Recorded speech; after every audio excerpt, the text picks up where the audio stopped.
derajat, lalu ada senter, laser, lilin, celah cahaya saya menggunakan sisir, lalu ada kertas putih. Percobaan pertama adalah pemantulan pada cermin datar. Langkah pertama, saya akan susun lampu senter, celah cahaya di depan cermin datar yang sudah saya siapkan. Jadi susunannya seperti ini. Langkah kedua, saya akan menyalakan lampu senter dan mengamati jalannya berkas cahaya sesudah mengenai cermin datar. Di sini dapat kita lihat sinar datang lalu dipantulkan. Sudut pantul selalu sama dengan sudut datang. Hal ini membuktikan bahwa sudut pantul dan sudut datang membentuk sudut yang sama besarnya terhadap garis normal. Jadi kesimpulannya, sudut I sama dengan sudut F. Percobaan selanjutnya, saya akan membuktikan bunyi hukum Snellius.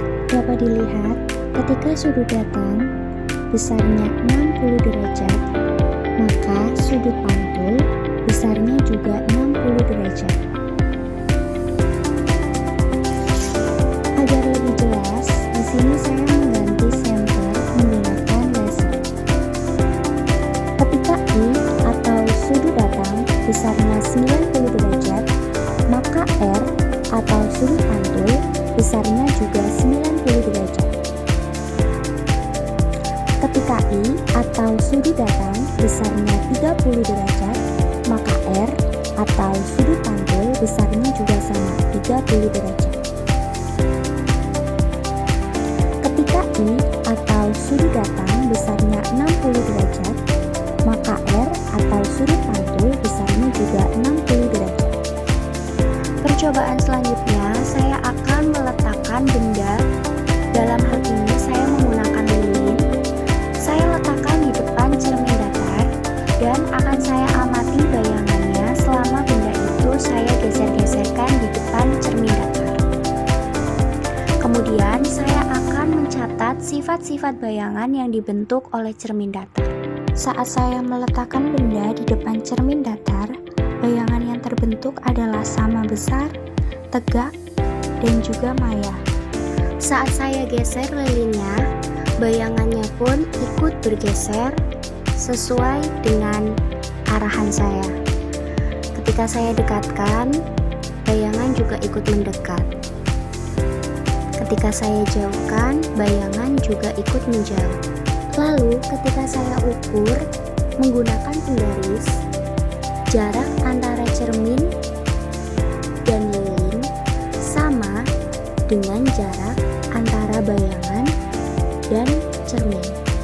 Di sini jaraknya sama, yaitu 10 cm. Jadi bayangan pada cermin datar adalah maya, tegak, dan sama besar. Percobaan selanjutnya adalah pemantulan cahaya pada cermin cembung. Ketika saya dekatkan cermin cembung pada lilin, cahaya tersebut akan dipantulkan dan sinar pantul akan menyebar. Dapat dilihat pada layar putih, di sini cahayanya menyebar.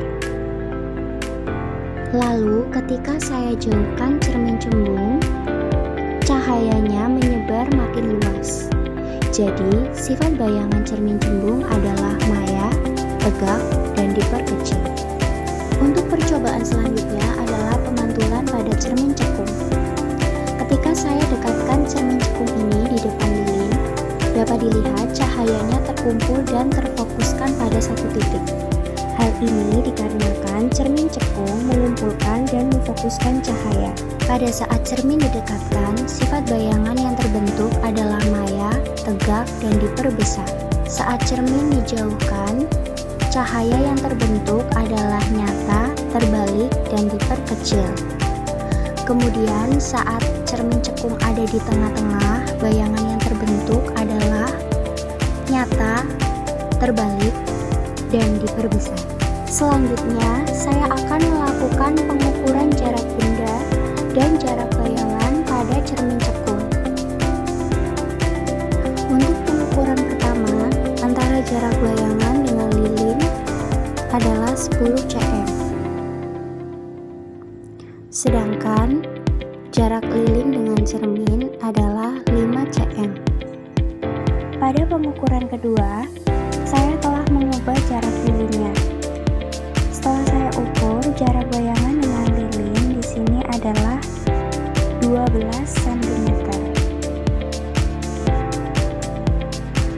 Lalu untuk jarak lilin dengan cermin, saat saya ukur, jaraknya adalah 6 cm. Untuk percobaan selanjutnya, saya akan menjauhkan cermin sampai bayangan tidak terlihat atau tidak tampak pada layar.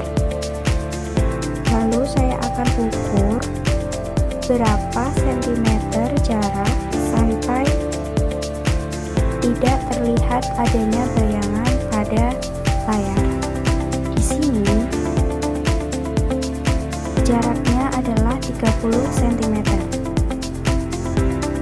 Tidak ada bayangan yang tampak pada layar putih. Selanjutnya di jarak 34 cm, bayangan juga tidak tampak pada layar putih.